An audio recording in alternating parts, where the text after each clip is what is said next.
உபாகமம் அதிகாரம் 5. மோசே இஸ்ரவேலர் எல்லாரையும் அழைப்பித்து அவர்களை நோக்கி, இஸ்ரவேலரே, நான் இன்று உங்கள் காதுகள் கேட்க சொல்லும் கட்டளைகளையும் நியாயங்களையும் கேளுங்கள். நீங்கள் அவைகளின்படியே செய்யும்படிக்கு அவைகளை கற்று கைக்கொள்ள கடவீர்கள். நம்முடைய தேவனாகிய கர்த்தர் ஓரேபிலே நம்மோடே உடன்படிக்கை பண்ணினார். அந்த உடன்படிக்கையை கர்த்தர் நம்முடைய பிதாக்களுடன் பண்ணாமல் இந்நாளில் இங்கே உயிரோடிருக்கிற நம் எல்லாரோடும் பண்ணினார். கர்த்தர் மலையிலே அக்கினியின் நடுவிலிருந்து முகமுகமாய் உங்களோடே பேசினார்.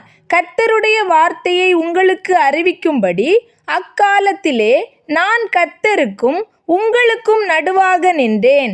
நீங்கள் அக்கினிக்கு பயந்து மலையில் ஏறாமல் இருந்தீர்கள். அப்பொழுது அவர் சொன்னது என்னவென்றால், உன்னை அடிமைத்தன வீடாகிய எகிப்து தேசத்திலிருந்து புறப்பட பண்ணின உன் தேவனாகிய கர்த்தர் நானே. என்னை அன்றி உனக்கு வேறே தேவர்கள் உண்டாயிருக்க வேண்டாம். மேலே வானத்திலும் கீழே பூமியிலும் பூமியின் கீழ் தண்ணீரிலும் உண்டாயிருக்கிறவைகளுக்கு ஒப்பான ஒரு சொரூபத்தையாகிலும் யாதொரு விக்கிரகத்தையாகிலும் நீ உனக்கு உண்டாக்க வேண்டாம். நீ அவைகளை நமஸ்கரிக்கவும் சேவிக்கவும் வேண்டாம்.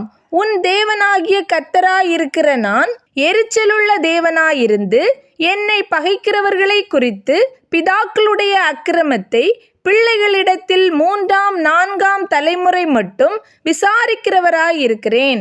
என்னிடத்தில் அன்பு கூர்ந்து என் கற்பனைகளை கைக்கொள்ளுகிறவர்களுக்கோ 1000 தலைமுறை மட்டும் இரக்கஞ் செய்கிறவராயிருக்கிறேன். உன் தேவனாகிய கர்த்தருடைய நாமத்தை வீணிலே வழங்காதிருப்பாயாக. கர்த்தர் தம்முடைய நாமத்தை வீணிலே வழங்குகிறவனை தண்டியாமல் விடார். உன் தேவனாகிய கர்த்தர் உனக்கு கட்டளையிட்டபடியே ஓய்வு நாளை பரிசுத்தமாய் ஆசரிப்பாயாக. 6 நாளும் நீ வேலை செய்து உன் கிரியைகளை எல்லாம் நடப்பிப்பாயாக. 7ஆம் நாளோ உன் தேவனாகிய கர்த்தருடைய ஓய்வு நாள்.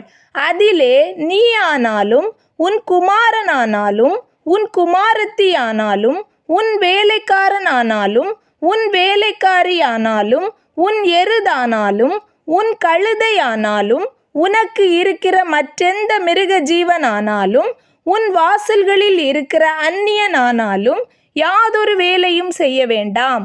நீ இளைப்பாறுவது போல உன் வேலைக்காரனும் உன் வேலைக்காரியும் இளைப்பாற வேண்டும். நீ எகிப்து தேசத்தில் அடிமையாயிருந்தாய் என்றும் உன் தேவனாகிய கர்த்தர் உன்னை அவ்விடத்திலிருந்து வல்லமை உள்ள கரத்தினாலும் ஓங்கிய புயத்தினாலும் புறப்பட பண்ணினார் என்றும் நினைப்பாயாக. ஆகையால் ஓய்வு நாளை ஆசரிக்க உன் தேவனாகிய கர்த்தர் உனக்கு கட்டளையிட்டார். உன் தேவனாகிய கர்த்தர் உனக்கு கொடுக்கிற தேசத்திலே உன் நாட்கள் நீடித்திருப்பதற்கும் நீ நன்றாயிருப்பதற்கும் உன் தேவனாகிய கர்த்தர் உனக்கு கட்டளையிட்டபடியே உன் தகப்பனையும் உன் தாயையும் கனம் பண்ணுவாயாக. கொலை செய்யாதிருப்பாயாக. விபச்சாரம் செய்யாதிருப்பாயாக. களவு செய்யாதிருப்பாயாக. பிறனுக்கு விரோதமாக பொய் சாட்சி சொல்லாதிருப்பாயாக. பிறனுடைய மனைவியை இச்சியாதிருப்பாயாக. பிறனுடைய வீட்டையும் அவனுடைய நிலத்தையும் அவனுடைய வேலைக்காரனையும் அவனுடைய வேலைக்காரியையும் அவனுடைய எருதையும் அவனுடைய கழுதையையும் பின்னும் பிறனுக்குள்ள யாதொன்றையும் இச்சியாதிருப்பாயாக என்றார். இந்த வார்த்தைகளை கர்த்தர் மலையிலே அக்கினியிலும் மேகத்திலும் காரிருளிலும் இருந்து உங்கள் சபையார் எல்லாரோடும் மகா சத்தத்துடனே சொன்னார்.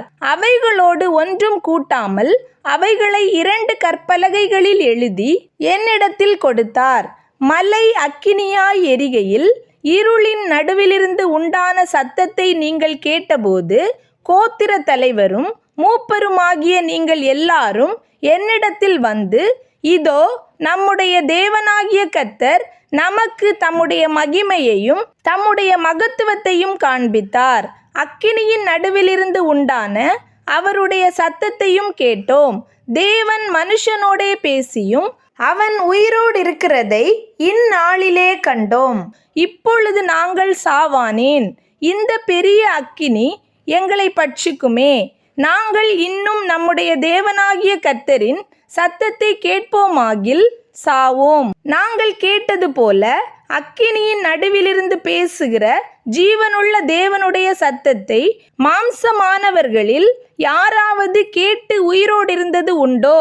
நீரே சமீபித்து போய் நம்முடைய தேவனாகிய கர்த்தர் சொல்வதையெல்லாம் கேட்டு நம்முடைய தேவனாகிய கர்த்தர் சொல்வதையெல்லாம் நீரே எங்களுக்கு சொல்ல வேண்டும்.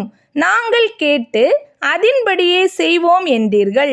நீங்கள் என்னோடே பேசுகையில் கர்த்தர் உங்கள் வார்த்தைகளை கேட்டு கர்த்தர் என்னை நோக்கி, இந்த ஜனங்கள் உன்னோடே சொன்ன வார்த்தைகளை கேட்டேன். அவர்கள் சொன்னது எல்லாம் நன்றாய் சொன்னார்கள். அவர்களும் அவர்கள் பிள்ளைகளும் என்றென்றைக்கும் நன்றாயிருக்கும்படி அவர்கள் எந்நாளும் எனக்கு பயந்து என் கற்பனைகளை எல்லாம் கை கொள்வதற்கேற்ற இருதயம் அவர்களுக்கு இருந்தால் நலமாயிருக்கும். நீ போய் உங்கள் கூடாரங்களுக்கு திரும்பி போங்கள் என்று அவர்களுக்கு சொல். நீயோ இங்கே என்னிடத்தில் நில். நான் அவர்களுக்கு சுதந்திரமாக கொடுக்கும் தேசத்தில் அவர்கள் செய்யும்படி நீ அவர்களுக்கு போதிக்க வேண்டிய சகல கற்பனைகளையும் கட்டளைகளையும் நியாயங்களையும் உனக்கு சொல்லுவேன் என்றார். உங்கள் தேவனாகிய கர்த்தர் உங்களுக்கு கற்பித்தபடியே செய்ய சாவதானமாயிருங்கள். வலது புறம் இடது புறம் சாயாதிருப்பீர்களாக. நீங்கள் சுதந்திரிக்கும் தேசத்திலே பிழைத்து சுகித்து நீடித்திருக்கும்படி உங்கள் தேவனாகிய கர்த்தர் உங்களுக்கு விதித்த வழிகள் எல்லாவற்றிலும் நடக்க கடவீர்கள்.